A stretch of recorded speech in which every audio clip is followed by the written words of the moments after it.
안녕하세요. 보라아빠TV의 보라아빠입니다. 8월 27일 방송입니다. 지소미아 파기 관련돼서 2부 방송을 이어가겠습니다. 트럼프 대선 전략 차원에서 바라보는 2부 방송입니다. 타격을 받은 트럼프, 곤란해지는 아베, 건곤일척의 승부수를 던진 문재인 대통령. 8월 22일 저녁 6시 반, 우리 정부는 전격적으로 지소미아 파기를 발표하였습니다. 이에 대해 향후 미칠 수 있는 파장에 대해서 전 방송에 이어서 이야기해 보도록 하겠습니다.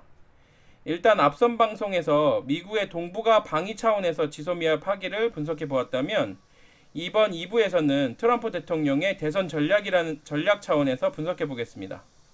먼저 트럼프 대통령의 대선 전략 전체를 지도를 보며 설명해 보겠습니다. 일단 지도는 제가 트럼프 대통령 재선 전략을 전 세계 지도에다가 세계 지도에다가 만들어 본 거고요. 뭐 지금 이쪽 미국의 앞마당이라고 할 수 있는 뭐 캐나다나 멕시코, 뭐 남미 이거 관련돼서는 일단 빼고요. 지금 전 세계에서 미국의 핵심 이익이 이제 충돌하는 지역, 핵심 이익과 미래 전략에 들어가는 지역, 이제 유럽, 중동, 동북아. 여기에서 지금 보면은 유럽과 동북아, 우리가 있는 동북아가 핵심 이익에서 앞서 있다고 보면 되네. 이 두 군데가요. 중독은 지금 미국에서 셰일가스가 많이 생산되기 시작하면서 좀 벗어났죠. 그래서 지금 이제 보면은 중동 관련돼서는 이란 제재 유지하고 있고요. 시리아 내전 유지하고 있고요. 여기에서는 지금 핵심 이익에서 벗어났기 때문에 유지 차원에서 지금 시간을 보내는 걸로 보이고요. 그리고 오바마 대통령이 한 정책이 실책이라는 이제 주장하는 트럼프 같은 경우에는 되돌리기를 한 상태이기 때문에 당장에 여기에서 얻을 건 없어 보입니다. 그러면 나머지 지역에서는 어떻게 돼? 지금 트럼프 대통령의 목표는 미국과 EU의 무역 협상 타결하고, 그 다음에 미일 무역 협상 타결하고, 북미 핵 협상 타결하고, 이 세 가지가 일단 지금 트럼프는 뭐 언제든지 할 수 있다고 생각하는 카드로 보여지고요. 그 다음에 미중 무역 갈등은 유지를 하면서 금리 인하를 유도를 해서 결국에는 이 금리 인하 카드가 결국에는 미국 내의 재선 카드로서는 상당히 효과가 있는 거를 트럼프가 알고 있기 때문에 미중 무역 갈등을 통해서 금리 인하 압박을 하려는 거죠. 목적을 이루려는 거죠. 그러면은 이 금리 인하 결과가 이루어지면 그 다음에 미중 무역 협상도 타결 가능성이 있어 보입니다. 스몰 딜이든 미들 딜이든 어쨌든 간에 트럼프가 가지고 할 수 있는 카드로 보여지고 현재까지는요. 그리고 결국에는 여기에서 지금 이제 제가 이제 거의 다 이제 나머지를 빼고 설명해 드렸는데요.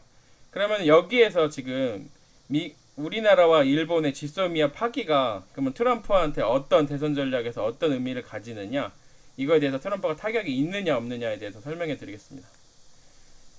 일단 지소미아 파기로 인해 트럼프 대통령이 받는 타격은 미국의 세계 전략 중 핵심 이익에 해당하는 동북아 전략의 차질을 빚게 됨에 따라 트럼프 대통령의 외교 분야 정책에 흠집을 내게 되었다고 볼 수 있습니다. 이에 따라 트럼프 대통령은 내년 대선을 앞두고 이에 대한 정치적 공격에 대비할 것으로 보입니다. 트럼프 대통령은 두 가지 방향으로 대비할 가능성이 높아 보입니다. 일단 한국과 일본에 대한 압박을 생각할 수 있고요. 그래서 이제 지소미아를 되돌리는 거죠. 그 다음에 미국의 동북아 전략 자체를 재검토하는 거죠. 한국과 일본에 대한 압박을 통해서 지소미아를 이제 다시 돌리는 부분은 지소미아 파기로 인해 동북아 나아가 세계적으로 트럼프 대통령의 리더십에 대한 물음표로 이어질 수 있는 상황이기 때문에 트럼프 대통령이 가만히 있지는 않을 것으로 보입니다. 이는 미국 국내적으로 비판에 직면할 수 있으며 평소 트럼프 대통령이 국내 정치와 국외 외교 무대에서 보여준 리더십에 정면으로 배치되는 상황으로 보입니다.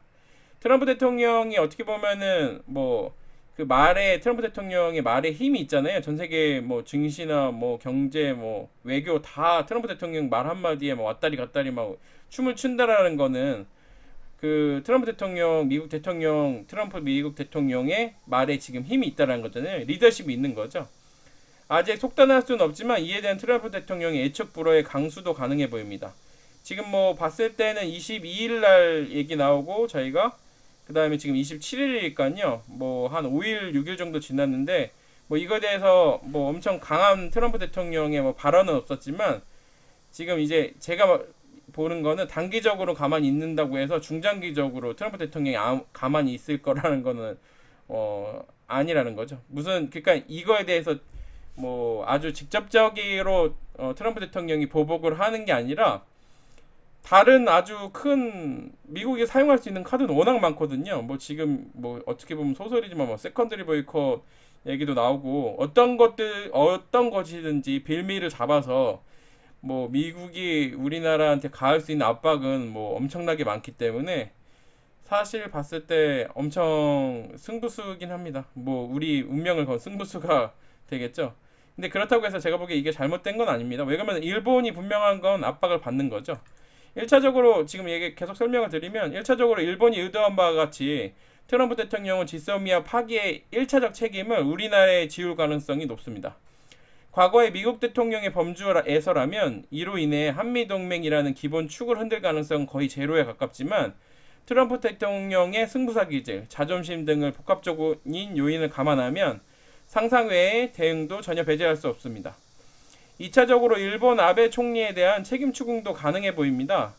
G20 직후 트럼프 대통령과의 회담 이후라는 한국에 대한 공세를 계속 해왔다는 것, 그 이후에요. 그 교감이 있었다고 저는 계속 보는 거죠.